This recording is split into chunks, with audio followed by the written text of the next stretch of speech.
Chers étudiants, bonjour et bienvenue dans cette nouvelle vidéo de mathématiques 2. Cette séance constitue la deuxième partie du chapitre espace vectoriel. Donc, tout d'abord, je vais vous rappeler qu'est-ce qu'on a vu dans la séance précédente. Dans la séance précédente, on a rappelé l'espace Rn. Bon, je vous rappelle, R2, c'est l'espace de couple, R3, c'est l'espace de triplet, R4, l'espace de quadruplets réels, et d'une façon générale, Rn, c'est l'espace de n-uplets réels. Donc, c'est un vecteur qui contient n composantes réelles. Ensuite, on a initié ou bien on a donné la définition d'un espace vectoriel. Donc, un espace vectoriel, c'est une structure, un ensemble non vide muni de deux lois, une loi de composition interne, une loi de composition externe. Et on dit que cet espace est un espace vectoriel s'il il vérifie certaines propriétés. Et on a vu encore c'est quoi la définition d'un sous-espace vectoriel. C'est ce qu'on a fait.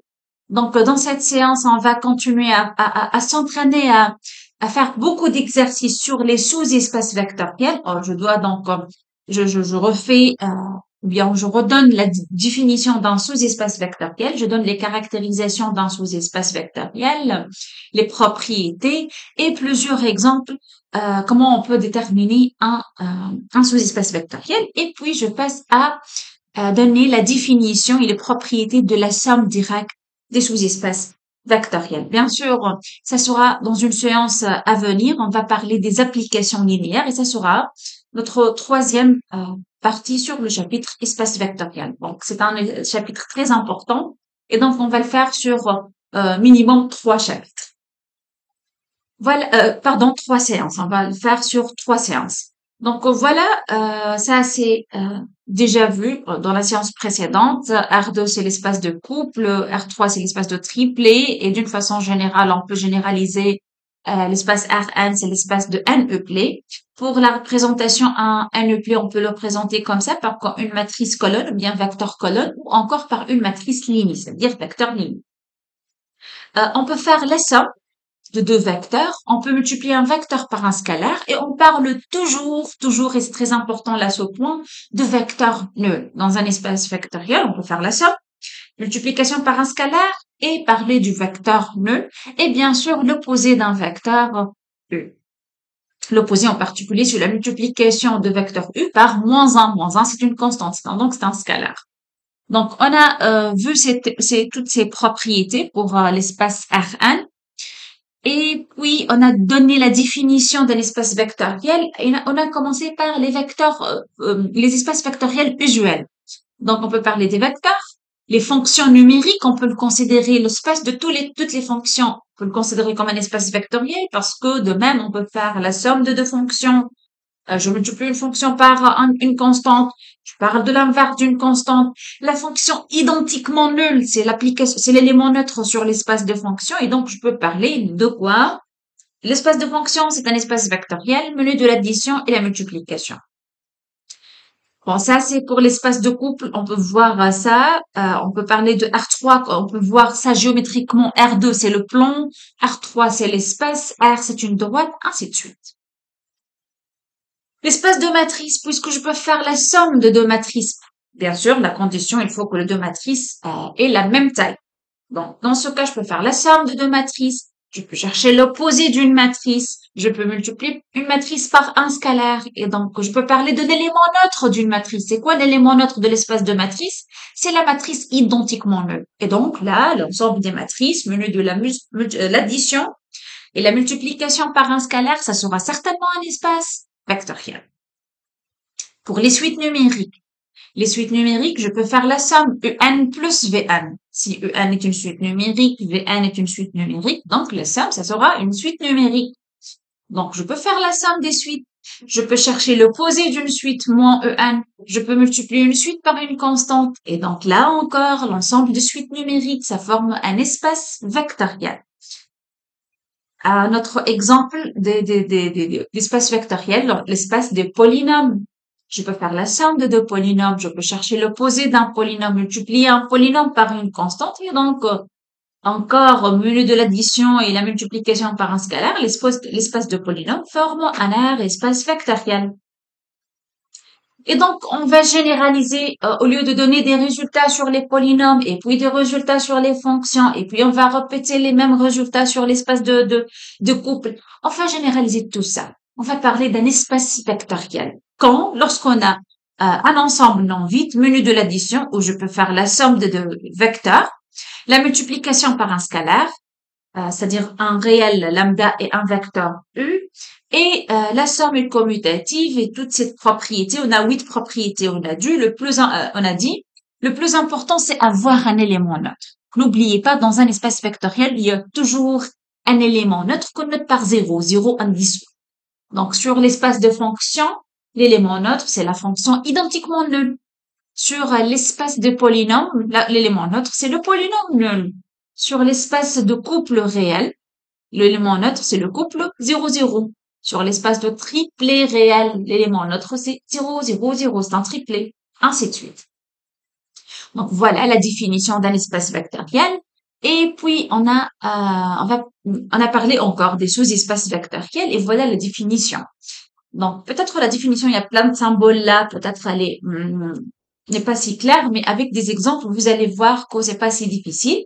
Donc, fixant un espace vectoriel, étant donné un espace vectoriel, disons l'espace de couple, ou bien l'espace de triplet, ou bien l'espace de polynôme, l'essentiel, j'ai déjà un espace vectoriel, menu de l'addition, la somme, la multiplication par un scalaire, f une partie de E.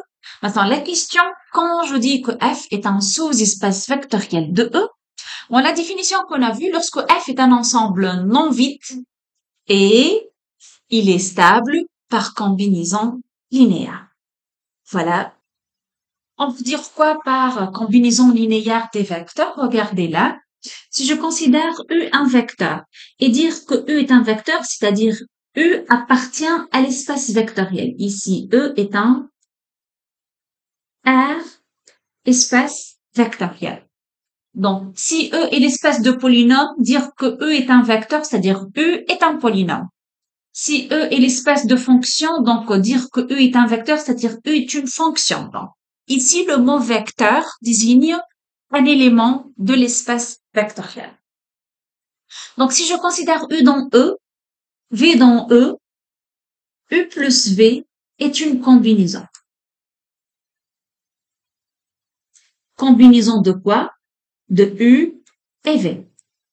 Donc, voilà, la somme, c'est une combinaison de U et V. 2 fois U plus 3V est aussi une combinaison de U et V. De la même chose, de deux vecteurs. Un demi U moins 3 quarts V, c'est une combinaison de U fois V. Donc, d'une façon générale, une combinaison de deux vecteurs U et V s'écrit comme constante, que je vais noter par alpha fois U, plus une autre constante fois V. Bien sûr, alpha et bêta sont deux réels. Donc, vous voyez qu'est-ce qu'une combinaison de deux vecteurs U et V? Donc, même si je considère U, U, c'est une combinaison de U et V. Pourquoi? Parce que U s'écrit comme 1 fois U plus 0 fois V. Donc, c'est une combinaison de U et V. V aussi, c'est une combinaison de U et V. Pourquoi? Parce que c'est écrit comme 0 fois U plus 1 fois V. Donc, c'est une combinaison de U et V. Et ainsi de suite. 3U aussi, c'est une combinaison parce qu'on peut l'écrire 3U plus 0V. Donc, c'est une combinaison de U et V. Ainsi de suite. Donc, je reprends maintenant la définition d'un sous-espace vectoriel. Toujours, on a E, 1, R, espace vectoriel déjà. Donc, F, une partie de E. F, c'est une partie de E. On dit que F est un SEV pour dire sous-espace vectoriel de E. Si on a dit la première propriété, toujours F est différent de V. Il faut s'assurer que F contient au moins un élément. La deuxième propriété maintenant, F est stable par combinaison linéaire. Mais comment je peux écrire cette phrase avec les symboles? C'est-à-dire, quel que soit le vecteur U dans F et quel que soit le vecteur V dans F, on a U plus V appartient à F. Et lambda fois U appartient à F, quel que soit lambda un scalaire, un réel. Donc, elle est stable par la somme et la multiplication par un scalaire. Soit vous utilisez cette propriété étoile ou bien la propriété équivalente à étoile, on écrit lambda fois U plus V appartient à F. Donc, je regroupe ces deux propriétés en une seule, quel que soit lambda dans R.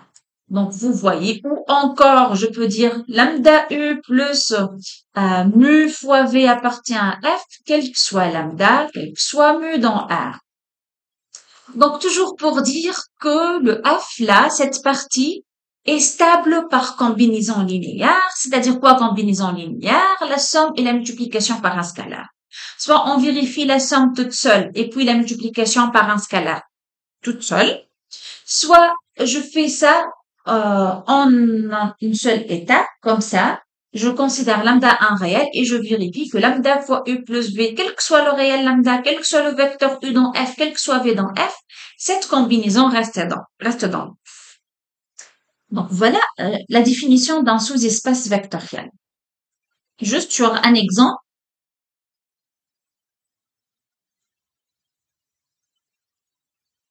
je considère E, c'est l'espace de matrice carrée à coefficient réel. Et on sait très bien, je rappelle, que l'espace M2 de R, menu de l'addition et la multiplication, est un R espace vectoriel.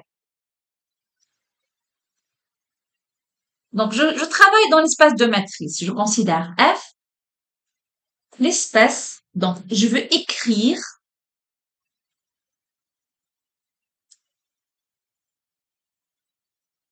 voilà la définition. Il n'y a que des symboles. Maintenant, la première chose à faire, de comprendre l'ensemble F. F, c'est l'ensemble de quoi et qui vérifie quoi. Il faut toujours comprendre l'ensemble. Donc, F, c'est l'ensemble de quoi? Des A dans E. Ça dure quoi A dans E? E, c'est l'espace de matrice. Donc, A, c'est une matrice. Voilà, je peux expliquer à moi-même. Donc, je dis F est l'ensemble des matrices. Il y en a une condition là. Donc, il y en a condition, c'est pas une matrice quelconque. Qui vérifie quoi? Vous vous rappelez de cette notation transposée de A. Soit on note comme ça, soit encore comme ça, ou bien comme ça. Toujours, c'est la transposée de A. Donc, je me dis, voilà, donc F, c'est l'ensemble des matrices qui vérifie quoi? La transposée de cette matrice A égale à elle-même. A, c'est l'ensemble des matrices vérifiant transposée de A égale à A. C'est ça l'ensemble F. Alors, tout d'abord, pour démontrer la question, montrer que F est un sous-espace vectoriel de E. Donc, pour dire que c'est un sous-espace, il faut que F soit une partie de E. C'est le cas ici. E, c'est l'espace de toutes les matrices. F, c'est l'espace, ou bien c'est l'ensemble des matrices qui vérifie une certaine propriété. Donc, c'est clair que F est une partie de E. Maintenant, la première chose à vérifier, le premier point, c'est quoi? Vérifier que F est différent de vide. C'est sur quoi F différent de vide? Cet ensemble n'est pas vide. Il contient au moins un élément. Donc, vous devez penser à un élément qui vérifie ça, qui vérifie la condition d'appartenance. Et, bien sûr, l'élément doit être une matrice, parce que F, c'est l'ensemble des matrices. Donc, voilà, je dis A est égal, je pense à une matrice simple. La matrice identiquement nulle. Si je cherche la transposée de cette matrice, donc je rappelle la transposée d'une matrice, toute ligne sera une colonne. La première ligne sera la première colonne, la deuxième ligne sera la deuxième colonne. Et vous voyez, c'est elle-même la matrice nulle. Donc, transposée de A égale à A. Donc, A, c'est une matrice carrée. Cette matrice-là, je peux noter par 0 là, hein, parce que c'est la matrice nulle. Voilà, juste pour dire, voilà, cette matrice est la matrice nulle. Donc, 0 appartient à M2 de A et 0, elle vérifie la condition. Transposée de 0 égale à 0. Vous pouvez bien sûr écrire 0, indice 2 comme ça pour dire 0, c'est pas le réel 0, mais c'est la matrice carrée de taille 2 qui est identiquement nulle. Donc, 0, 2 appartient à F. 0, 2, c'est un élément de F. Et puisque j'ai trouvé un élément dans F, donc F est différent de vide. Donc, la première propriété, c'est bon, elle est vérifiée. F contient au moins un élément. La tâche la plus importante ou bien la plus difficile maintenant, c'est de montrer que f est stable par combinaison linéaire, ou bien on dit qu'elle est stable par l'addition et la multiplication par un scalaire. Et là, donc, je dois vérifier ça. Comment? Je dois considérer n'importe quel deux éléments de f et un scalaire. Soit deux éléments. Puisque je parle de matrice, je préfère la notation en majuscule, soit A et B dans f. A est dans f et B dans f. Et soit un réel. Lambda un réel. Et maintenant, je veux commencer à démontrer que f est stable par la somme et la multiplication par un scalaire. Bon, comme c'est le premier exemple, donc je veux faire la somme toute seule, et la multiplication par un scalaire toute seule. Donc, je vérifie chaque propriété toute seule. A dans f, B dans f, donc je veux démontrer quoi? Que A plus B dans f. C'est ça mon but. Comment? Tout d'abord, il faut que A plus B soit une matrice de taille 2, parce que F, c'est l'ensemble des matrices de taille 2. Mais c'est clair, puisque A est dans M2 de R, B est dans M2 de R, donc la somme reste dans M2 de R. Cette propriété est déjà vue dans le chapitre calcul matriciel. Donc là, je peux dire A appartient à une matrice de taille 2, B est une matrice de taille 2, donc la somme est nécessairement de taille 2. Pas de problème. Mais c'est pas suffisant. C'est pas n'importe quelle matrice de taille 2, elle est dans F. Il faut vérifier que la transposée de la matrice est égale à elle-même. Quelle matrice? La matrice somme. Donc, la transposée de A plus B, vous savez, c'est la transposée de A plus la transposée de B. Mais A est dans F, donc transposée de A égale à A. B est dans F, donc transposée de B égale à B. Donc, j'ai trouvé finalement la transposée de cette matrice somme égale la somme elle-même. Donc, je peux dire quoi? Que A plus B est dans F.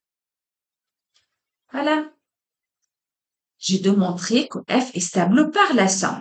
Deuxième point maintenant. Donc, ça, c'est, bien sûr, on a vérifié que F est différent de vite. Maintenant, on va démontrer que F est stable par combinaison linéaire. Donc, on a démontré la somme, c'est bon. La multiplication par un scalaire maintenant. Donc, lambda fois A. Transposé de lambda fois A. Lambda, c'est un scalaire. Donc, c'est lambda fois transposé de A. Et transposé de A est égal à A parce que A, c'est une matrice dans F, donc elle vérifie la condition d'appartenance. Donc, égal lambda fois A.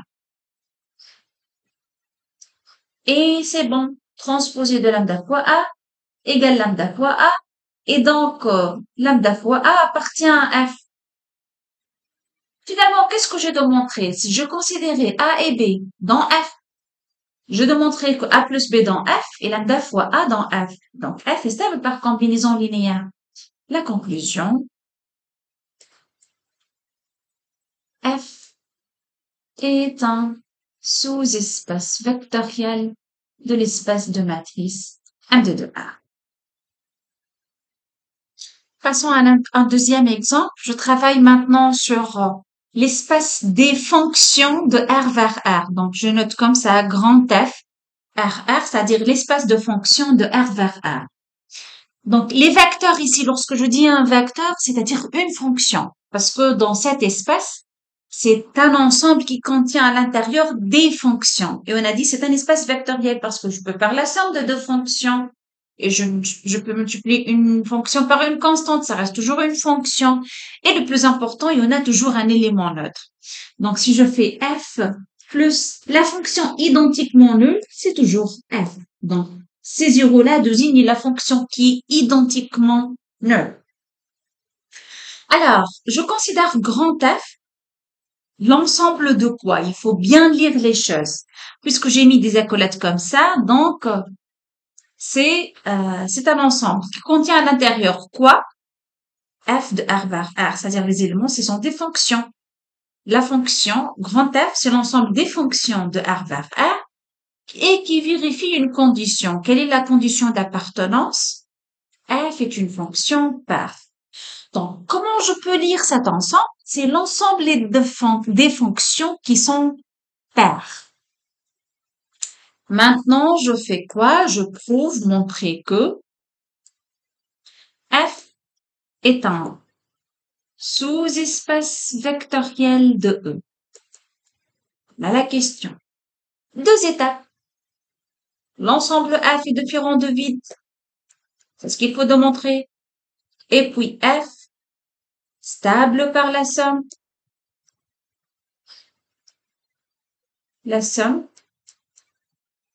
et la multiplication par un scalaire.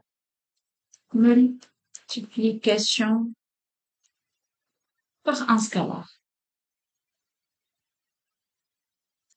Voilà, toujours 2 points différents de vide, c'est-à-dire il contient au moins un élément, et stable par somme et par multiplication par un scalaire, ou bien stable par combinaison linéaire.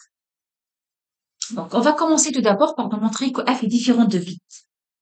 Différent de vide, c'est-à-dire quoi? Il contient au moins un élément. Au moins un élément, n'oubliez pas un élément, c'est quoi? C'est une fonction. Cherchez au moins une fonction qui est dans f. Je veux dire soit f, la fonction de R vers R, qui est associée à chaque x au carré. On a parlé des fonctions paires dans le module mathématiques 1 au cours de premier semestre. Bien, voilà. Donc, on a parlé qu'est-ce qu'une fonction paire. Et donc, vous savez bien que cette fonction f est une fonction paire. Donc, elle est une fonction de R vers R qui est paire. Donc, c'est bon. Elle vérifie les conditions. Donc, f et donc grand F.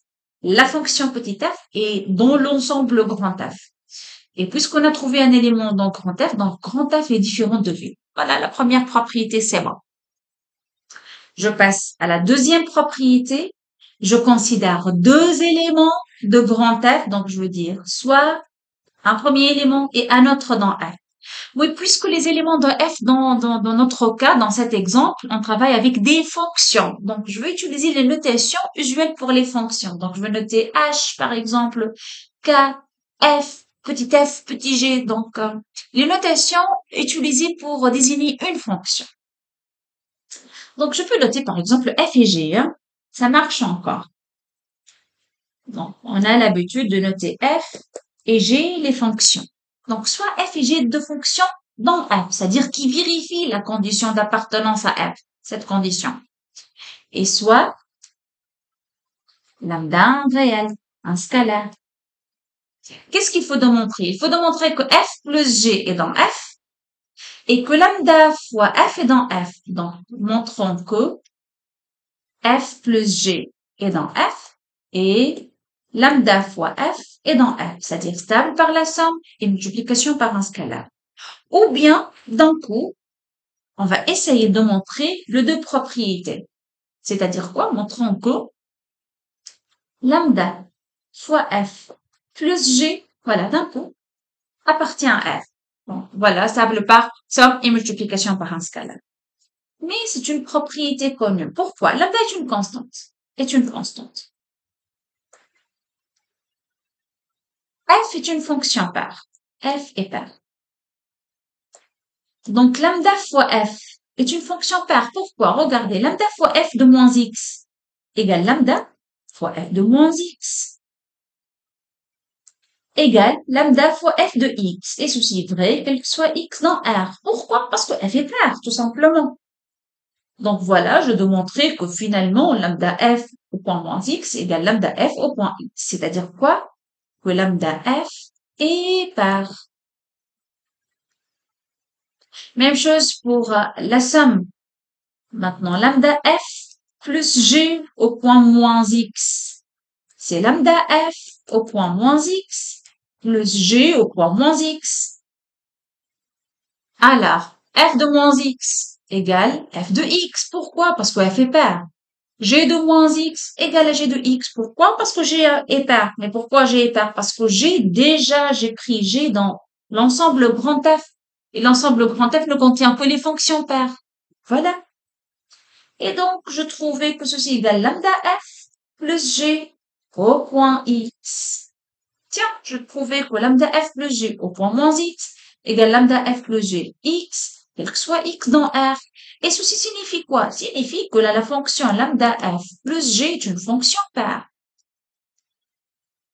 Et puisqu'elle est part, donc lambda f plus g appartient à l'ensemble grand F. Et donc, qu'est-ce que j'ai démontré finalement? Grand F est non vide, stable par toute combinaison linéaire. Et donc, f est un SEV de E. N'oubliez pas, E, c'est quoi? C'est l'espace de fonction de R vers R. Donnons cette fois un exemple sur l'espace des polynômes à coefficients réels. Donc, je me fixe dans E, l'espace des polynômes à coefficients réels, R de X. N'oubliez pas cette notation, c'est l'ensemble des polynômes à coefficients réels. F, c'est la partie formée de quoi? On va lire ça. P dans E, c'est-à-dire quoi? Les polynômes. Tel que quoi? Le degré de ce polynôme doit être inférieur ou égal à 4. Donc, F, c'est l'ensemble des polynômes ayant un degré inférieur ou égal à 4. Le deux points. Toujours, bon, notre but, j'ai oublié, montrer que F est un SEV sous espace vectoriel de E. Non. Allez. On fait quoi? On montre le premier point. F différent de 8.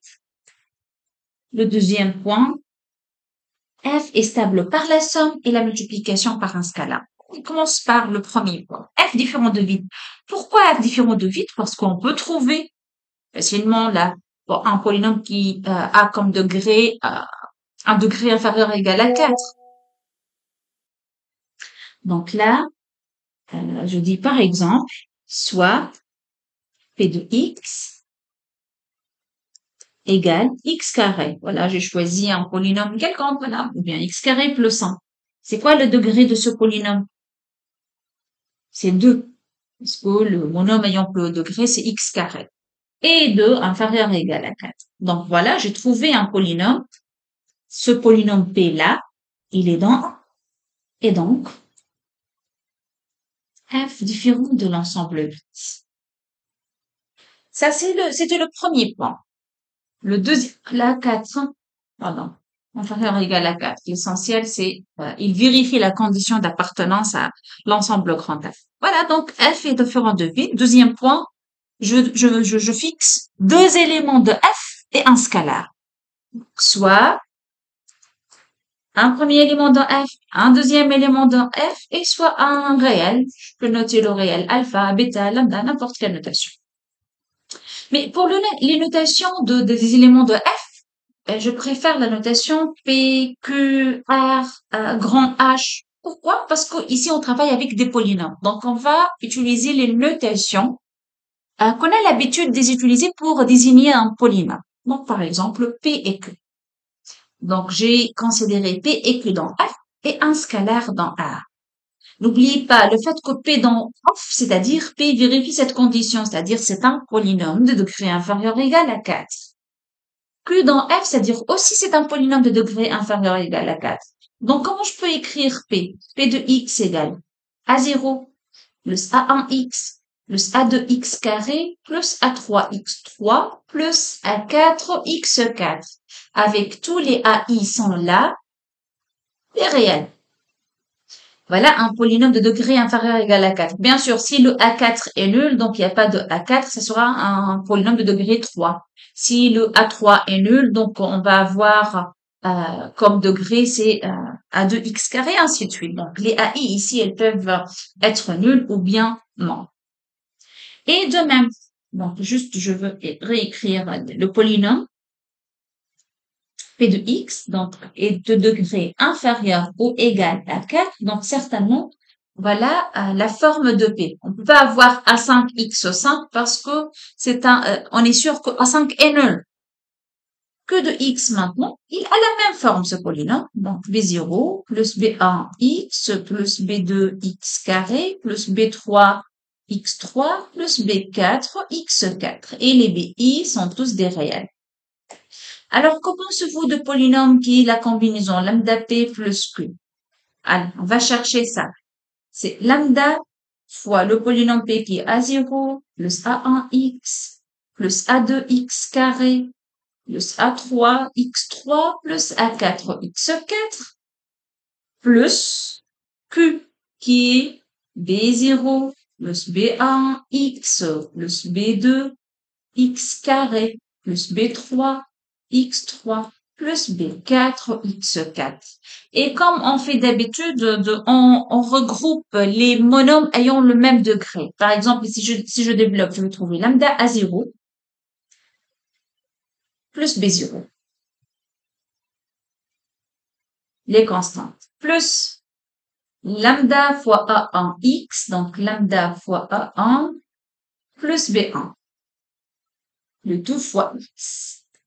Plus lambda fois A2 plus B2, le tout fois X carré. Plus encore, lambda fois A3 plus B3, le tout multiplié fois X3, plus lambda fois A4 plus B4, le tout multiplié fois X4.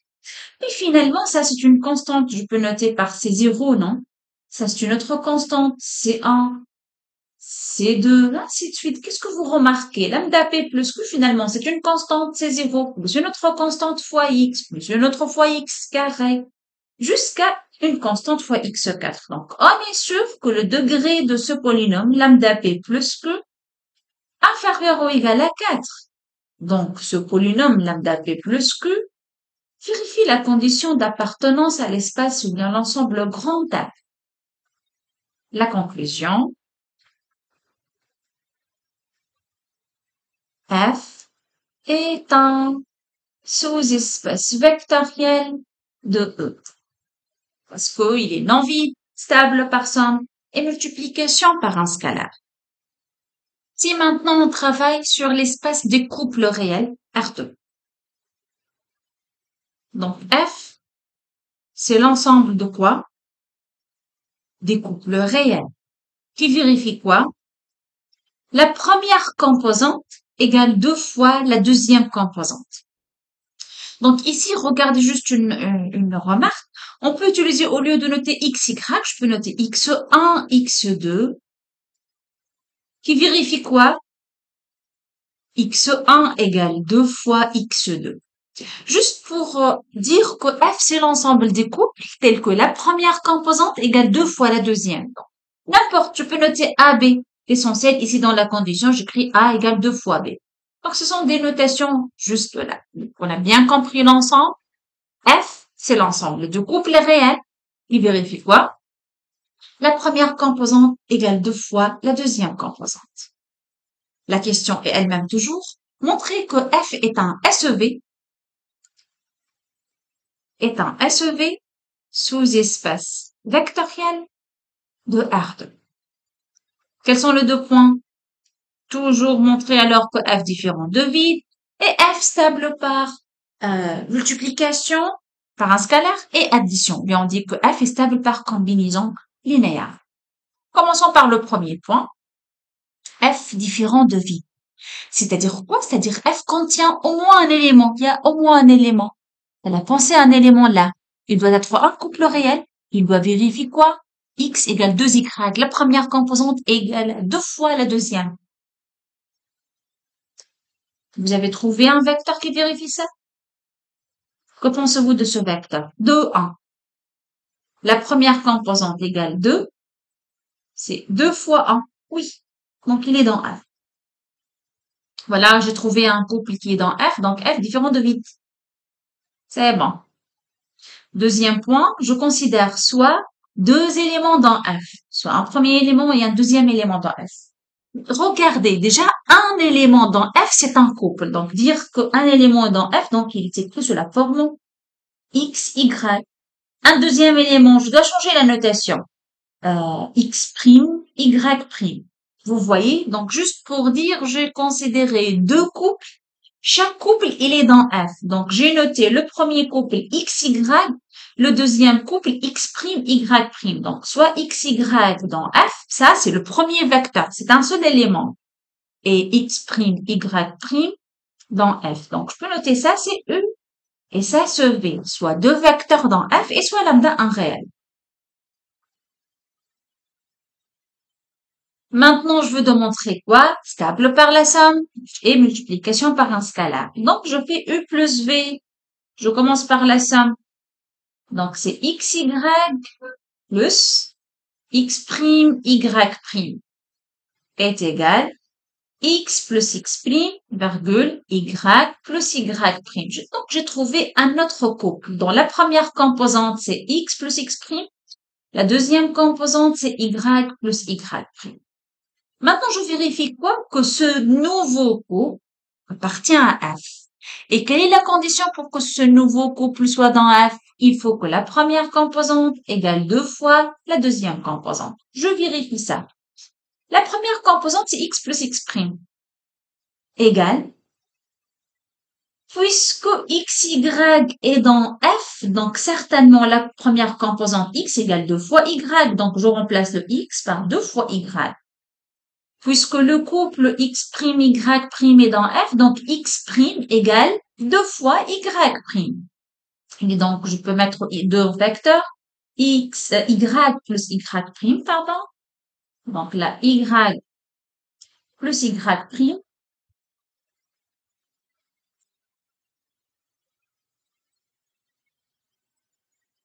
Voilà, Y plus Y'. Et du coup, j'ai trouvé que X plus X' égale Y plus Y'. Donc, la première composante de ce vecteur égale 2 fois la deuxième composante. Donc, ce vecteur qui est quoi? X plus X', Y plus Y' appartient à F. Mais ce vecteur n'est autre que la somme de U et V. Donc, U plus V appartient à F. C'est-à-dire quoi? F est stable par la somme. U plus V appartient à F. Donc, F est stable par la somme. Maintenant, stable par multiplication par un scalaire, soit lambda un scalaire. Et toujours, on va fixer le E qui est le couple XY dans F. Je rappelle, F, c'est l'espace de couple. Donc, dire que E appartient à F, donc E, c'est un couple certainement. Et qui vérifie quoi de plus? La première composante qui est X égale 2 fois la deuxième composante qui est Y. Alors, le produit, maintenant, lambda fois U, c'est quoi? C'est lambda fois le couple XY. C'est lambda fois X, lambda fois Y. Quelle est la première composante de ce nouveau vecteur? Lambda X. Quelle est la deuxième composante de ce vecteur? Lambda Y. Est-ce que la première composante égale 2 fois la deuxième composante? C'est ce qu'on doit vérifier. Mais X là égale 2 fois Y. Pourquoi? Parce que le couple XY, il est dans F. Voilà. Ce couple, il est dans F. Donc, je peux mettre ça 2 fois lambda Y. Donc, qu'est-ce que j'ai trouvé? Lambda X, qui est la première composante, égale 2 fois la deuxième composante lambda Y. Donc, le couple lambda X, lambda Y appartient à F. C'est-à-dire lambda fois E appartient à F. Et donc, j'ai remarqué que la somme de deux éléments dans F reste dans A. La multiplication d'un élément de F et un scalaire reste dans F. Donc, F stable par la somme et la multiplication par un scalaire. Et puisqu'on a déjà démontré qu'il est F, l'ensemble F est non vide, donc la conclusion, F est un sous-espace vectoriel de E. Une remarque là, dans tous les exemples qu'on a fait, on a toujours les débuts fixés à un R espace vectoriel, et puis on a considéré F, une partie de E, et on a essayé de vérifier deux propriétés pour dire que F est un SEV. Une caractérisation d'un sous-espace vectoriel, c'est quoi? Puisque E déjà est un R espace vectoriel, donc E possède un élément neutre. 0, qu'on note 0 pour l'espace de polynôme, c'est le polynôme nul. Pour l'espèce de fonction, c'est la fonction nulle. Les matrices, c'est la matrice nulle. Ainsi de suite. Le couple, c'est le couple nul 0, 0, ainsi de suite. Donc, puisqu'on a un espace vectoriel, on a un élément neutre. Donc, si F est un sous-espace vectoriel, donc on a dit il est stable par combinaison. Donc, si U est dans A, Alors, moins U est dans F ici. Pourquoi? Parce que je multipliais U par la constante moins 1. C'est bon. Donc, si U est un élément de F, l'opposé reste dans F. Et donc, puisque U est dans F et l'opposé est dans F, la somme de deux éléments qui est U plus moins E doit être dans F. Pourquoi? Parce que F est un sous-espace stable par multiplication et par la somme. Mais U plus l'opposé de E, c'est notre code d'élément neutre de E. Donc, toujours, il faut que l'élément neutre soit dans F. Donc, dire que F est un SEV, c'est en particulier dire que 0, c'est une condition nécessaire. Si F est un sous-espace, donc l'élément neutre doit dans F. Donc, ma remarque maintenant. Alors, si l'élément neutre n'est pas dans F, qu'est-ce que je peux dire? C'est pas un sous-espace. Tout sous-espace vectoriel doit contenir l'élément neutre. Donc, si F est un SEV, sous-espace vectoriel de E, alors 0 de E, l'élément neutre de E, doit être dans F. Et donc maintenant, dorénavant, lorsqu'on veut démontrer que si la question vérifie s'il s'agit bien d'un sous-espace, si on a par exemple, voilà un tel exemple, je travaille sur l'espace de couple, et il me donne une partie, il dit x, y, f c'est l'ensemble du couple x, y tel que x plus y égale à 1. C'est une partie de E. Et la question, est-ce que f est-il un SEV de E? Est-ce que c'est un sous-espace vectoriel de R2? Donc, pour vérifier, on a d'habitude de faire quoi? On vérifie le deux points. F est différent de 8, et puis f est stable par la somme et la multiplication par un scalaire. Donc, si ici pour le premier point, d'une façon générale, on cherche aussi f, il contient au moins un élément. Alors, ici, c'est plus intelligent toujours de vérifier si l'élément neutre, il est dans f. Parce que ici, par exemple, l'élément neutre, c'est quoi? C'est le couple 0, 0, parce qu'on travaille sur R2. Si le couple 0, 0 dans f, dans ce cas, je dis voilà, f est dans vide, et je passe à la deuxième propriété.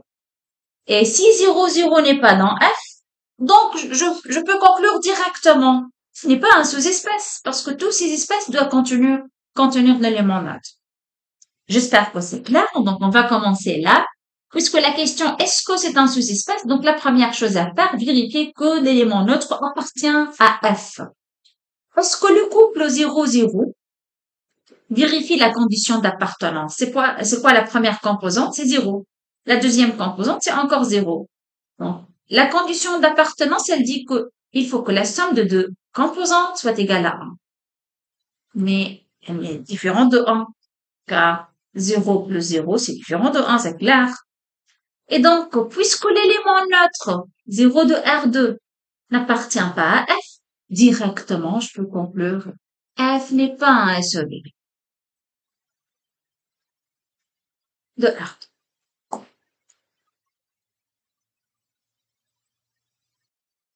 Deux propriétés importantes pour les sous-espèces vectorielles. Il faut savoir que l'intersection de deux sous-espèces vectorielles reste un sous-espèce vectoriel. Mais la réunion de deux sous-espèces vectorielles n'est pas d'une façon générale un sous-espace vectoriel. Voilà comment vous devez voir les choses. Si par exemple je travaille dans l'espace de couple réel, c'est-à-dire R2, je note F, la partie de R2 qui vérifie quoi? L'ensemble du couple réel, tel que la somme de deux composantes est nulle. Et G, l'ensemble du couple réel, tel que la différence, donc la première composante moins la deuxième est nulle. Faites ça comme un exemple. Je ne vais pas corriger les deux questions. Montrez que F est un sous-espace vectoriel de R2 et aussi G est un sous-espace vectoriel de R2. Vous pouvez bien sûr faire ça tout seul. Ce qui m'intéresse maintenant, c'est quoi l'intersection F et G? Quand X, Y, le couple, il est dans l'intersection. C'est-à-dire, le couple X, Y est dans F et aussi le couple X, Y est dans G.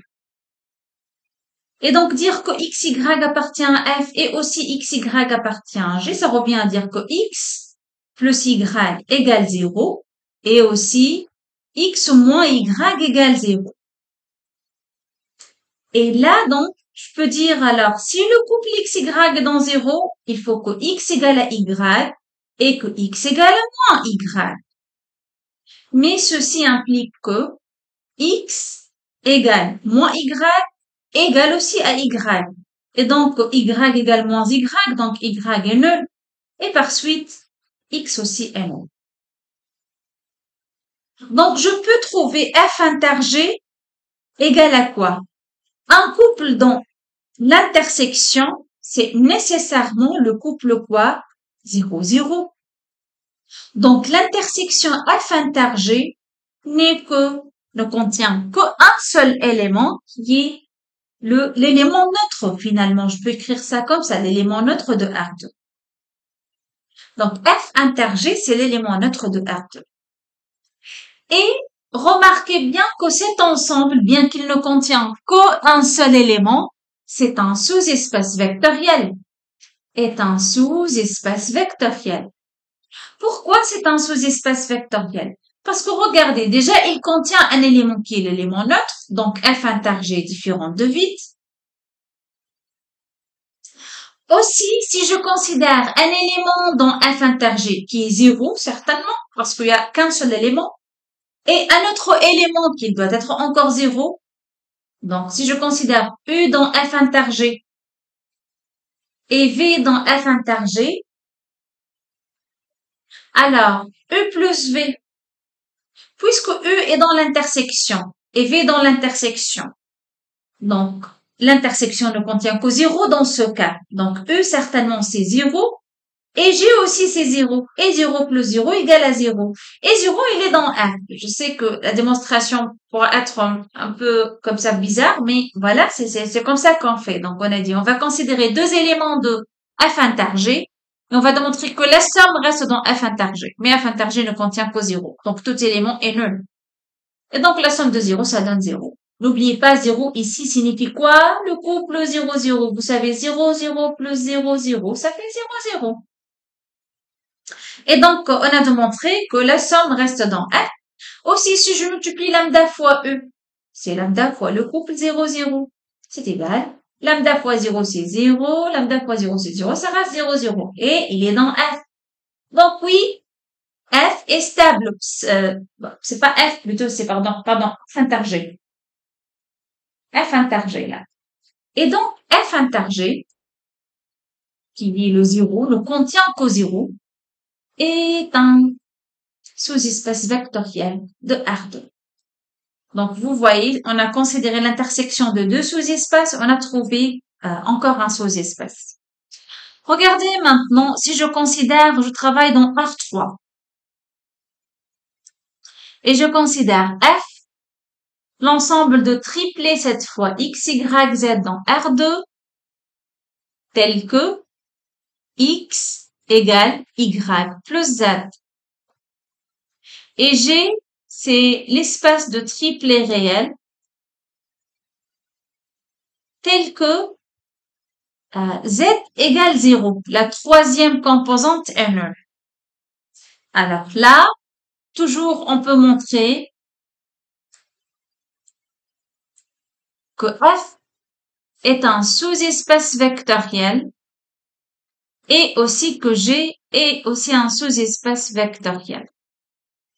Alors, F inter G, c'est quoi?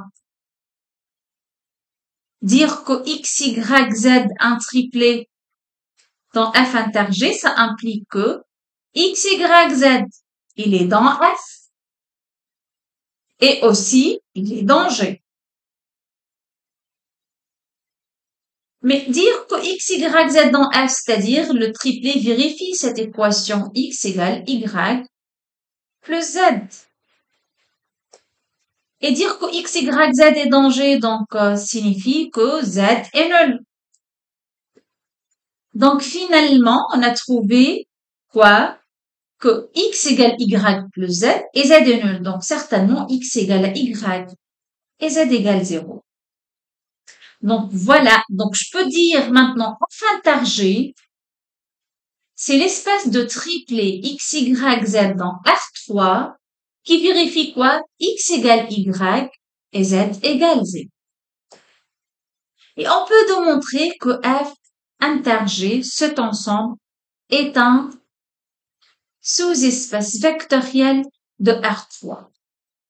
Soit par les propriétés et la définition, on démontre que c'est non vide, il contient l'élément neutre, stable par la somme et la multiplication par un scalaire, ou bien on peut utiliser la propriété directement qui dit que l'intersection de deux sous-espaces vectoriels est un sous-espace vectoriel. Donc, comme F est un sous-espace, G est un sous-espace, donc l'intersection est un sous-espace.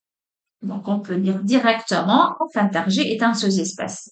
Mais c'est quoi l'union maintenant? F union G.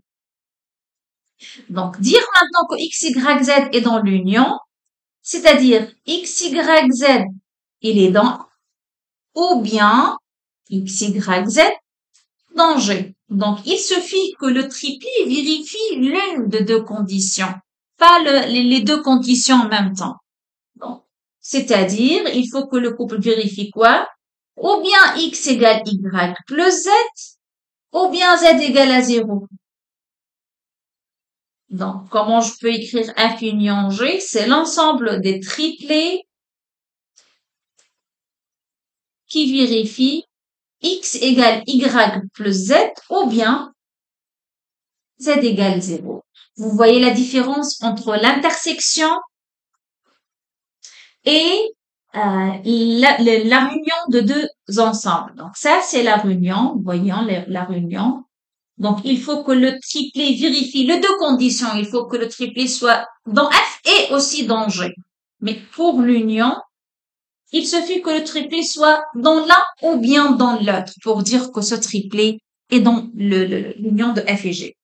Maintenant, voilà, vous pouvez démontrer facilement que cet ensemble ne forme pas un sous-espace vectoriel. Pourquoi? Parce que tout simplement, vous pouvez considérer ce vecteur, ce triplé. Ce triplé vérifie quoi? 0, 1, 2. Et V est égal 1, 1, 2. Voilà. Alors, ma question maintenant, est-ce que U est dans F union G? Pour que U soit dans F union G, il faut qu'il vérifie cette condition ou bien celle-là. Oui, 0 déjà, la troisième composante est nulle, donc oui. U est dans l'union. V appartient à l'union ou pas? V, il vérifie cette condition. 2 égale, donc la première composante qui est le X là, égale Y plus Z. C'est bon. V est dans l'union. Que pensez-vous de la somme maintenant? Si je fais U plus V, U plus V, donc 1 plus 2, ça fait 3. 2 plus 1, ça fait 3. 0 plus 1, ça fait 1. Est-ce que U plus V appartient à F union G maintenant? U plus V, donc est-ce que ce triplé vérifie cette condition? 3 égale 3 plus 1. Non, il ne vérifie pas cette première condition. Est-ce qu'il vérifie au moins cette deuxième condition? Non, la troisième composante est non nulle. Ceci ne vérifie ni l'une ni l'autre de deux propriétés. Et donc, la somme n'est pas dans l'union. Donc, bien qu'on a considéré U dans F union G, V dans F union G, mais la somme n'est pas dans F union G. Donc, F union G n'est pas stable par la somme. Et donc, F union G n'est pas un sous-espace.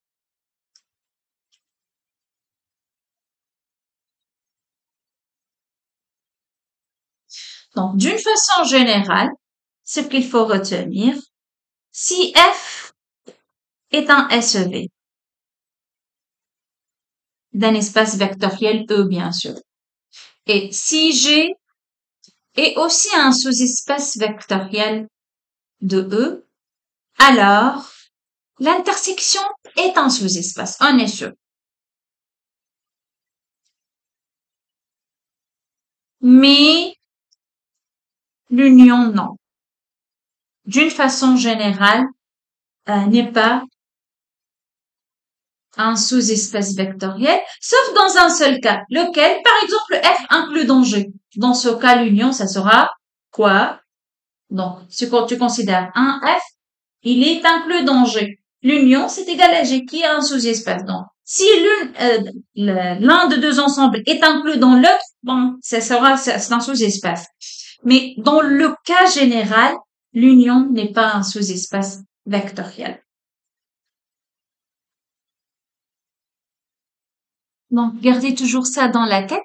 L'intersection de deux sous-espaces, ou bien de trois, ou bien de quatre sous-espaces, toujours l'intersection des sous-espaces vectoriels, c'est un SEV, c'est un sous-espace.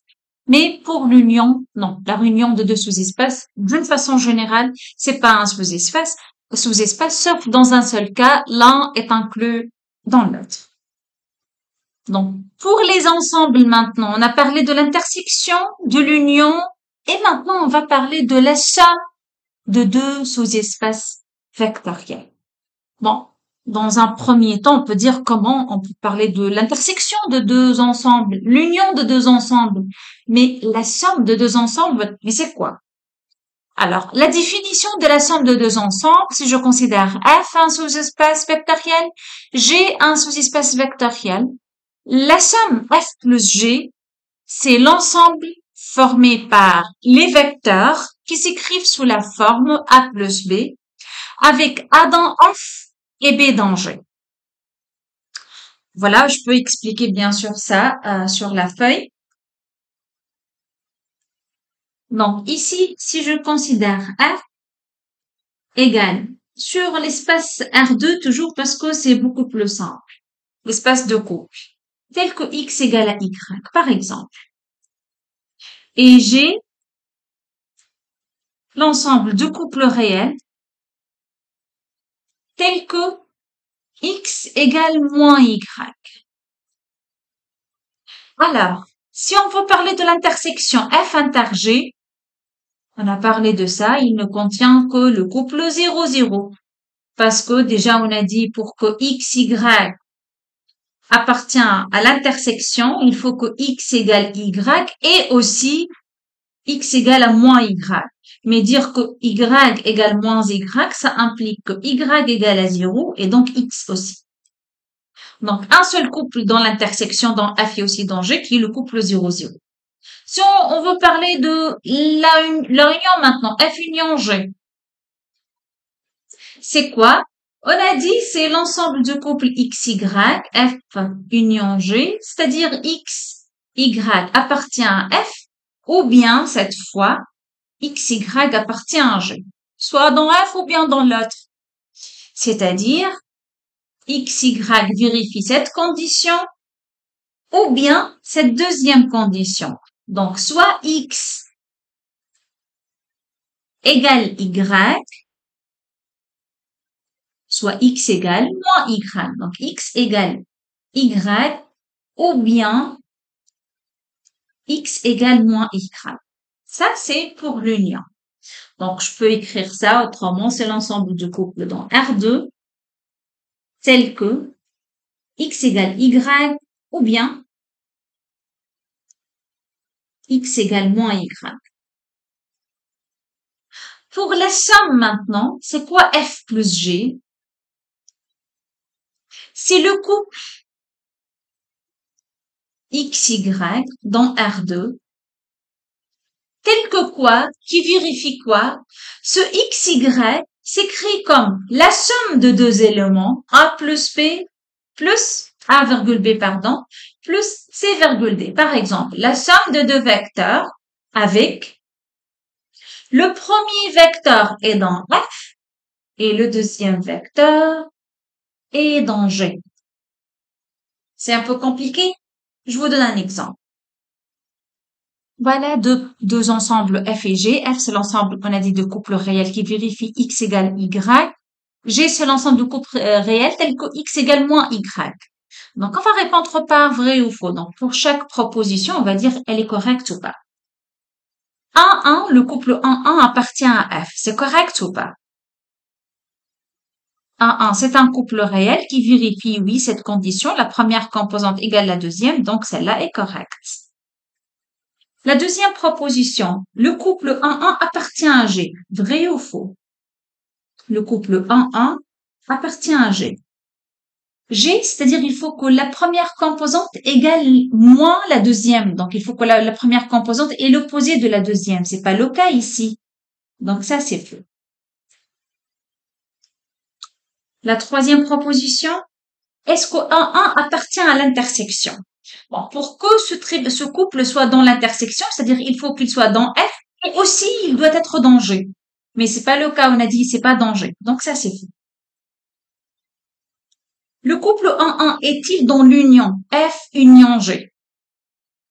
Oui, cette fois, parce que dire que 1-1 appartient à F union G, c'est-à-dire le couple 1-1, il est dans F ou bien dans G. Donc, il est dans F, c'est bon, donc c'est correct. Je passe maintenant. Le couple 0-0, ce qu'on appelle l'élément neutre de R2. Il est dans F. Oui, parce qu'il vérifie cette condition. La première composante égale la deuxième. Donc, oui. 0,0 appartient à G. La première composante, c'est l'opposé de la deuxième. Oui, 0 en fait égale moins 0. Vous savez ça? Donc oui, c'est correct aussi. 0,0 est dans l'intersection. Oui, pourquoi? Parce que 0,0, il est dans, mais aussi il est dans G. 0,0 est dans l'union. F union G. Oui, parce qu'on a dit pour qu'un élément soit dans l'union, il suffit d'être dans l'un de deux ensembles. Il est dans F, oui. Et aussi il est dans G, donc c'est mieux, tant mieux. Je passe à la troisième colonne des propositions. Le couple 1-1, il est dans F? Non. Pourquoi non? Parce que pour qu'il soit dans F, il faut que la première composante égale la deuxième. C'est pas le cas là. Est-il dans G? Oui, il est dans G parce que la première composante qui est égale à 1, c'est l'opposé de la deuxième. Oui, c'est correct. Est-il dans l'intersection? L'intersection, non, parce qu'il doit être dans F. Et aussi dans G, c'est pas le cas. Donc, non. Est-il dans l'union? Oui, parce qu'il est dans G. On a dit, il suffit qu'il soit dans l'un de deux ensembles, donc oui. Maintenant, regardez. Cet élément. 2, 0. Est-il dans F? Non. Parce que ça vérifie pas la condition. 2, 0. Est-il dans G? Non, encore. Pas dans G, ni dans F. Donc, n'est pas ni dans l'intersection, dans l'union, ni dans l'union. Est-ce que 2, 0 appartient à F plus G? Je sais pas, mais c'est qu'il faut savoir pour déterminer si le couple appartient à F plus G ou pas. Est-ce que je peux écrire 2 0 comme la somme de deux éléments? Le premier élément doit être dans F, le deuxième élément doit être dans G. Ici, je peux vous donner indication. Remarquez que 2 0 s'écrit comme 1 plus 1 moins 1.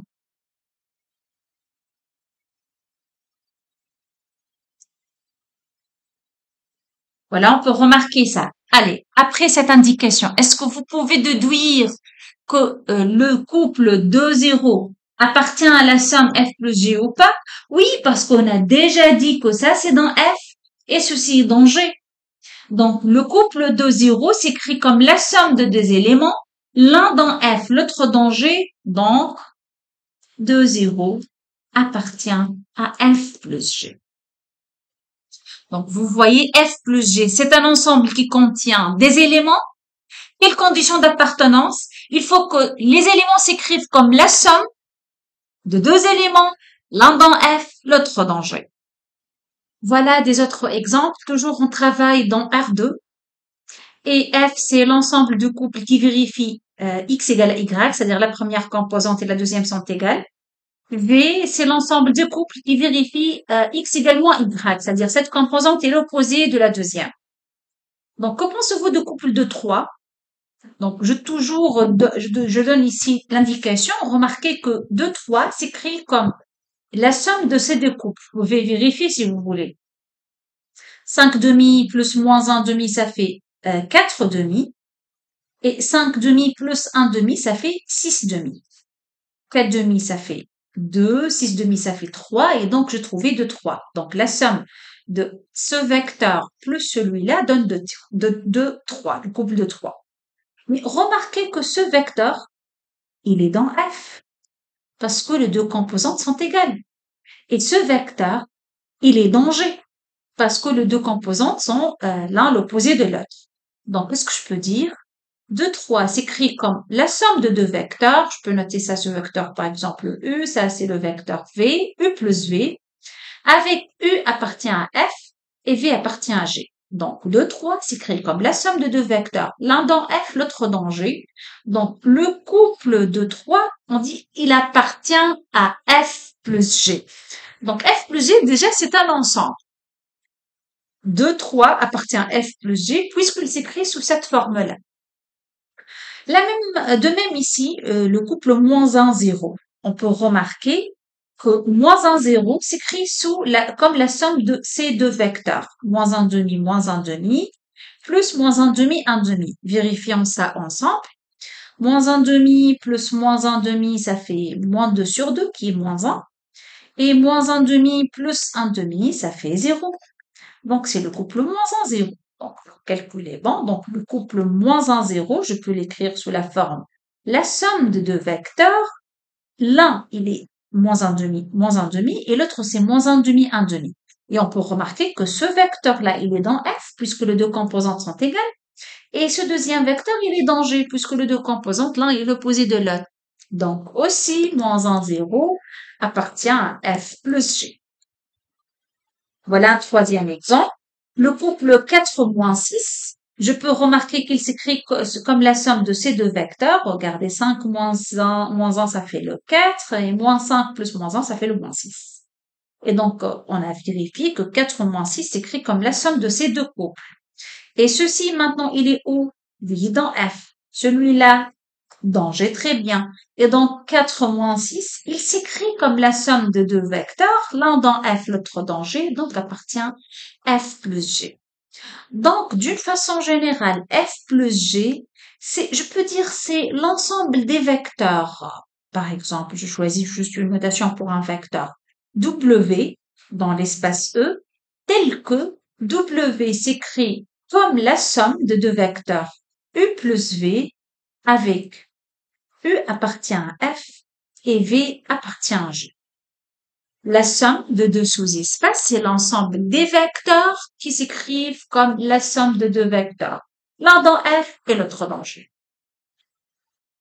Donc, en conclusion, le fait que, par exemple, je peux écrire 2, 3, ce couple de 3, comme la somme de ces deux vecteurs, ça dans F et l'autre dans V, m'a permis de dire que ce vecteur, il est dans la somme. Et avoir écrire le couple moins 1, 0 sous cette forme m'a permis de conclure que moins 1, 0 appartient à F plus G.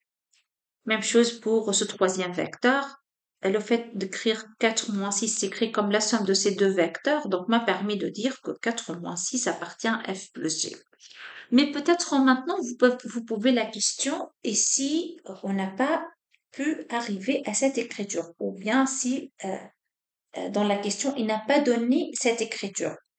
Comment je peux savoir qu'un vecteur, il est dans la somme ou pas? Je considère un exemple, regardez. Par exemple, le vecteur ou bien le couple moins 1, 4, je me demande si moins 1, 4, donc maintenant, je vais poser la question, je veux pas donner l'indication, moins 4 appartient à F plus G ou pas. Comment savoir? Je ne sais pas F plus G, je sais que F plus G, c'est l'ensemble des couples qui s'écrivent sous la forme, la somme de deux éléments, l'un dans F, l'autre dans G. Voilà la définition, mais c'est compliqué. Comment je peux savoir, par exemple, que le couple moins 1, 4 est dans la somme?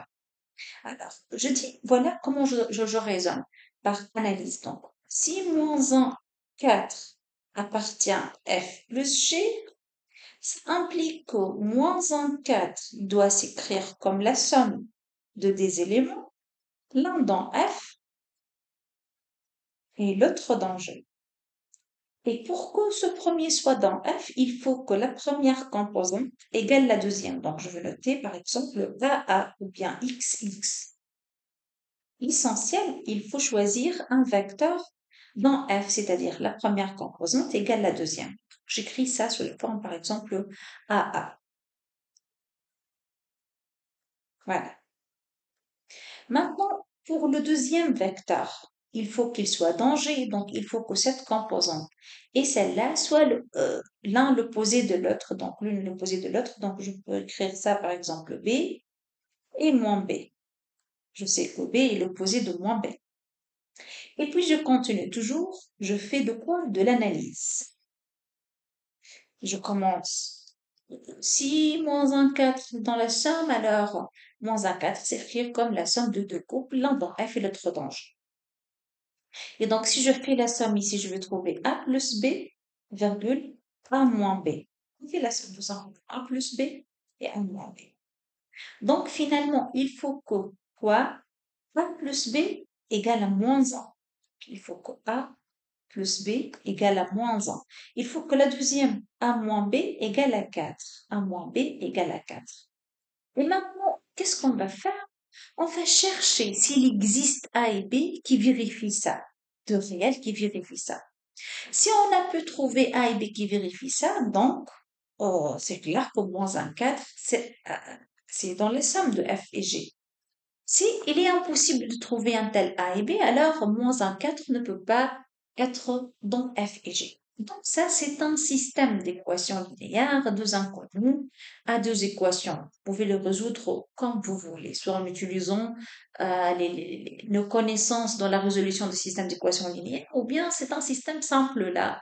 On peut utiliser nos connaissances de lycée même pour résoudre ce système. Donc, je donne, voilà, ça c'est la première équation, ça c'est la deuxième. Je fais la première équation plus la deuxième, ça donne 2A égale moins 1 plus 4, ça fait 3. Et donc, toujours, on a 1 moins B égale 4. Ça donne, la première équation maintenant donne A égale 3 demi. Et B maintenant égale à quoi? A moins 4. C'est-à-dire A qui est 3 demi moins 4. Donc, avez-vous trouvé le A et B? Oui, c'est possible. C'est possible, il suffit de choisir A égale 3 demi et B égale, vous pouvez calculer ça, le 4, je peux écrire 8 demi et 3 demi moins 8 demi, ça fait moins 5 demi. Donc, je vais passer tout ça, écrire B, c'est tout simplement moins 5 demi pour avoir l'espace. Et voilà, donc finalement, je peux trouver A et B qui vérifient quoi? Moins un 4 s'écrit sous la forme AA plus B moins B. Donc, juste, je fasse tout ça maintenant. Je fais pas de l'analyse, ça y est. Je fais de la syntaxe maintenant. J'ai trouvé que oui, il est possible d'avoir A et B. Alors, je recommence. Je dis tout simplement le vecteur. Donc, AA, c'est-à-dire 3 demi, 3 demi plus B moins B, c'est-à-dire moins 5 demi, 5 demi. Si je fais la somme, je vais trouver 3 demi moins 5 demi qui est moins 1, 3 demi plus 5 demi qui est 8 sur 2 qui est 4, et ça, 3 demi, la première composante égale la deuxième, donc appartient à F, ça appartient à G, donc j'ai pu écrire moins un 4 comme la somme de deux vecteurs, l'un dans F, l'autre dans G. Donc, le couple moins un 4 appartient à F plus G. Voyons comment je peux dire que si un vecteur est dans la somme ou pas. Si maintenant je passe à un autre exemple sur l'espace des polynômes R de X, les polynômes en coefficient réel. Et je considère F, ce premier ensemble. F, c'est quoi? C'est l'ensemble des polynômes tels que P de 0 égale 0. On peut lire comme ça, ou bien je dis que 0, c'est une racine de P. Les polynômes qui possèdent 0 comme racine. G, c'est quoi maintenant? G, c'est l'ensemble des polynômes, mais avec quelles conditions? P est constant. Donc, P est un polynôme constant. Juste si je donne ici quelques exemples. Par exemple, le polynôme x au carré plus 1, est-ce qu'il appartient à f? Non, parce que si je remplace x par 0, je trouve 1. Donc, 1 n'appartient pas à f. Est-ce que x carré plus 1 appartient à g? Non, encore parce que ceci n'est pas constant. Je vois ici x carré, à chaque fois que je change le x, la valeur va changer. Maintenant, x carré plus x appartient à f ou pas? Oui, cette fois, parce que si je considère ça, c'est p, et je remplace le x par 0, je vais trouver 0 carré plus 0 qui donne 0. Et donc, oui, x carré plus x appartient à f. Est-ce que x carré plus x appartient à g? Non, cette fois, parce que c'est pas constant. Vous pouvez voir que si je considère x égale à 1, je trouve, ça, je le note par P. P de 1, voilà, j'écris comme ça. P de 1 égale 2. Et pour x égale à 2, P de 2, ça fait 5. 2 au carré plus 1, ça fait 5. C'est pas constant. Constant, c'est-à-dire la valeur est elle-même toujours, même si je change le x. Donc, je peux donner maintenant un polynôme constant juste pour voir les éléments, parce que c'est très intéressant. Lorsqu'on travaille avec des ensembles, c'est très important de savoir quels sont les éléments de cet ensemble. Leur nature, toujours, je dis leur nature, et quelles conditions doivent vérifier. Ici, la nature, c'est clair, ce sont des polynômes. Bon, par exemple, le P de x égale 3. Ça, c'est maintenant, c'est un polynôme constant. Lorsque je remplace x par 0, c'est 3. Lorsque je remplace x par 1, c'est toujours 3. On dit que c'est un polynôme constant, comme la fonction constante. Donc, il n'y a pas de x, je vois pas de x dans l'expression. Et donc, voilà, on a bien compris les polynômes dans f et les polynômes dans g. Alors, regardez maintenant. Ma question, est-ce que le polynôme a appartient à f? Non, parce que a de 0, vous voyez, est égal à 1, donc c'est pas 0, donc A n'appartient pas à F. Est-ce que A appartient à G? Non, encore, parce que A n'est pas constant. Je vois ici le x carré. Est-ce que A appartient à F plus G? Est-ce que ce polynôme A appartient à F plus G? Maintenant, oui. Pourquoi? Parce que je peux remarquer que A s'écrit comme la somme de deux polynômes. Le polynôme x carré et le polynôme constant 1. Le x carré appartient à f. Le polynôme x carré appartient à f. Vous voyez pourquoi? X carré comme polynôme appartient à f parce qu'il s'annule dans 0. Et le 1 appartient à g parce que 1 c'est le polynôme constant. Et donc ça c'est dans f. Ceci est dans g. Et donc A appartient à f plus g. Que pensez-vous de polynôme b? Est-ce que b appartient à f plus g? Maintenant, vous pouvez remarquer que je peux ici considérer ça comme un polynôme et ça comme un autre. C'est la somme de ces deux polynômes. Le premier, il est dans f et le deuxième, c'est un constant. Donc oui, b appartient à f plus g. Quoi pour c maintenant? Le polynôme c. Oui, je peux voir ça. Ça, c'est une première composante. Donc ici, je note plus. X à la puissance 10 appartient à f. Moins 1 appartient à g parce que c'est un polynôme constant, donc appartient à f plus g. Voilà, donc sur l'espace de polynôme aussi, je peux parler de la somme de deux ensembles, ou bien la somme de deux sous-espaces vectoriels. F plus G, c'est quoi? C'est contient des polynômes là.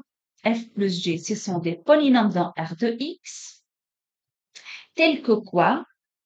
Ce polynôme s'écrit comme A1 de X plus A2 de X, avec A1 appartient à F et A2 appartient à G. Même sur l'espace de polynôme, je peux parler de la somme de deux sous-espaces vectoriels.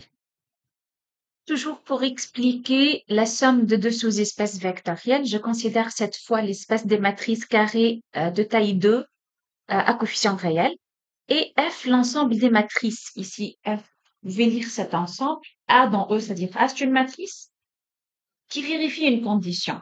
Bon, je ne sais pas si vous comprenez ça, mais voilà comment on peut lire ça. A s'écrit comme la matrice ayant comme coefficient A avec A dans A. Ici, il n'y a pas de B là, quand j'écris.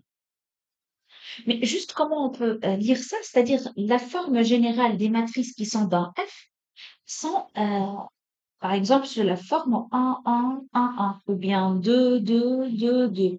ou bien moins 4, moins 4, moins 4, moins 4. C'est-à-dire tous les coefficients sont égaux. Tous les coefficients sont égaux. Et donc, voilà pour F. J'ai maintenant l'ensemble des matrices qui vérifient la transposée de A égale à A. Donc maintenant, je veux essayer de savoir si cette matrice, donc M, appartient à F plus G ou pas. Voilà la question, est-ce que F appartient à la somme? Donc dire que F appartient à la somme, c'est-à-dire je vais essayer d'écrire, M appartient à la somme, c'est-à-dire je vais essayer d'écrire la matrice M comme la somme de deux matrices. L'un est dans F, l'autre est dans G. Donc ici, je peux remarquer que je peux écrire ça 1 plus 1 0 0 1. C'est clair que cette matrice appartient à F, elle vérifie cette condition d'appartenance à F, et celle-là, c'est la matrice identité, appartient à G, puisque la transposée de cette matrice, celle-là, est égale à elle-même. Donc, même sur l'espace des matrices, je peux parler de la somme des deux sous-espaces vectoriels. J'espère maintenant que l'idée générale de la somme de deux sous-espaces vectoriels est claire pour vous. Donc, juste si je veux résumer, dans cette vidéo, on a parlé des sous-espaces vectoriels, de l'intersection de deux sous-espaces. Si F est un SEV et G est un SEV, l'intersection est un SEV, sous-espace vectoriel. Mais l'union d'une façon générale n'est pas un sous-espace. Dans le cadre général, c'est pas un sous-espace. On a dit sauf dans des cas très, très, très, très particuliers où F inclut dans G ou bien G inclut dans F. Mais dans le cas, sinon, toujours, c'est pas un sous-espace. Et on a parlé de F plus G. F plus G, c'est un sous-espace. C'est un sous-espace vectoriel formé par les vecteurs qui s'écrivent comme la somme de deux vecteurs, l'un dans F et l'autre dans G. Je passe maintenant à un autre paragraphe. Je veux parler de combinaison linéaire.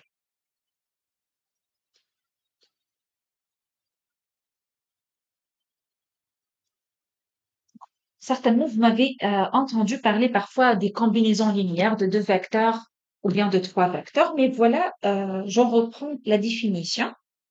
Si par exemple, je travaille dans R3, parce que tout dépend ici, je dois me fixer dans un espace vectoriel. Par exemple, je travaille dans R3, l'ensemble de triplets réels. Je considère un vecteur E qui est par exemple 1, 0, 2. Un vecteur V qui est par exemple 0, 0, 1. Et un vecteur W qui est par exemple 1, 1, 1. Voilà. Ici, c'est quoi la combinaison de U, V et W? Bon, ici, je peux dire U plus V plus W est une combinaison de trois vecteurs, est une combinaison, je peux dire linéaire,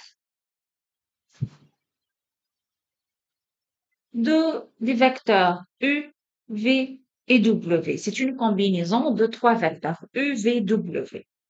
Aussi, U plus 2V plus 3W, c'est une autre combinaison. Donc, je peux dire et aussi est une autre combinaison de quoi? De le vecteur U, vecteur V et vecteur W. C'est pas l'unique combinaison. Je peux dire un demi U moins un tiers V plus 10W. Aussi, c'est une combinaison. Donc, d'une façon générale, si j'ai un vecteur U, un vecteur V et un vecteur W dans un espace vectoriel, c'est quoi une combinaison de U, V et W? C'est un vecteur qui s'écrit sous la forme alpha fois U plus bêta fois V plus gamma, disons, voilà une autre constante, gamma fois W. Avec bien sûr alpha, c'est un réel, bêta, c'est un réel, et gamma, c'est un réel. Donc, tout vecteur que s'écrit sous cette forme-là s'appelle, on dit que ce vecteur, je peux noter par exemple Z, ce vecteur, donc Z est une combinaison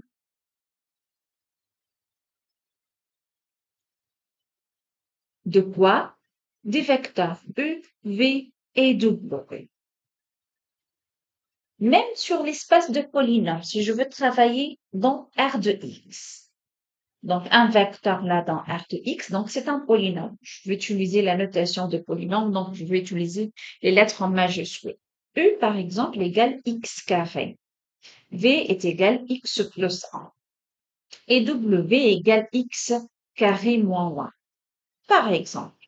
Donc, je dis que, par exemple, 3 fois U plus 2 fois V plus 5 fois W, je fais la somme.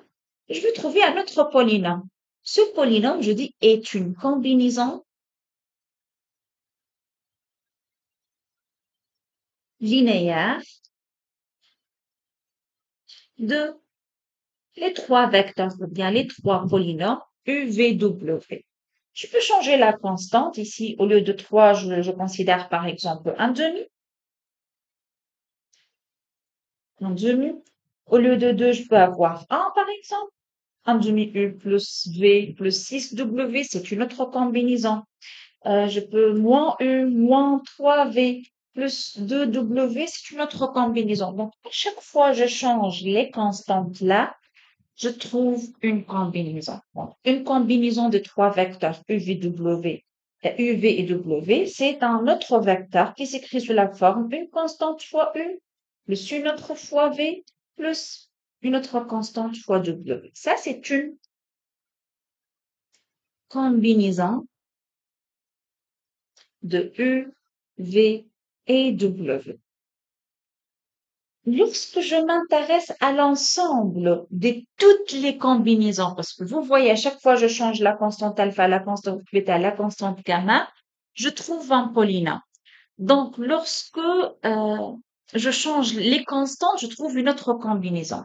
Et donc, si je m'intéresse à l'ensemble qui contient toutes les combinaisons, l'ensemble qui contient toutes les combinaisons, c'est-à-dire le polynôme P dans R de X, ici dans notre exemple, tel que P s'écrit comme alpha fois U plus bêta fois B plus gamma fois W, on dit que cet ensemble est l'ensemble de toutes les combinaisons de trois vecteurs. Et au lieu de cette écriture, on considère cette écriture, ou bien on utilise cette écriture, je dis vect de U, V, W. Donc, c'est quoi vect de U, V, W? C'est l'ensemble, c'est un ensemble, il faut bien noter les choses, c'est un ensemble qui contient les combinaisons de ces trois vecteurs. Donc, c'est un ensemble qui contient des vecteurs qui s'écrivent sous la forme en combinaison de ces trois vecteurs U, V et W. Donc, par exemple, je change l'espace, je travaille avec l'espace des matrices. M3 de A. Je fixe par exemple une matrice A, 1, 2, 0, 0, 0, 3, 1, 1, 2 par exemple. B, c'est la matrice 1, 0, 0, 4, 2, 1, 3, moins 1, moins 3. Donc, c'est quoi? Je peux considérer par exemple A plus 2B, je dis appartient à vecteur de A et B. Appartient avec, c'est-à-dire c'est l'une des combinaisons de A et B. Moins A plus 3B, c'est une combinaison, donc appartient à l'ensemble de toutes les combinaisons. Euh, moins A plus 3B. Moins B plus 4A, aussi c'est une combinaison de A et B, donc appartient à un vecteur de A et B. Donc, c'est quoi vecteur d'un vecteur U1, U2, U3. Donc ici, je considérais trois vecteurs. C'est l'ensemble de toutes les combinaisons alpha U1 plus bêta U2 plus gamma U3 avec alpha, bêta, gamma sont des scalaires. Finalement, je termine ce cours par des exercices sur les combinaisons linéaires des vecteurs. Je travaille dans R2 dans cet exercice. Je considère U le vecteur 1, 1, ça c'est U, et V le vecteur 1, 0. La question montrait que le vecteur W égale 2, 5 appartient à vecteur UV. C'est-à-dire quoi appartient à vecteur UV? S'écrit, donc je peux remplacer cette phrase en écrire en toutes lettres, montrer que le vecteur 2, 5 s'écrit comme combinaison linéaire de deux vecteurs U et V. Donc vous voyez, en mathématiques, on utilise beaucoup les symboles pour alléger les écritures. Allez, on va démontrer que ce vecteur W s'écrit comme vecteur de UV. Comment?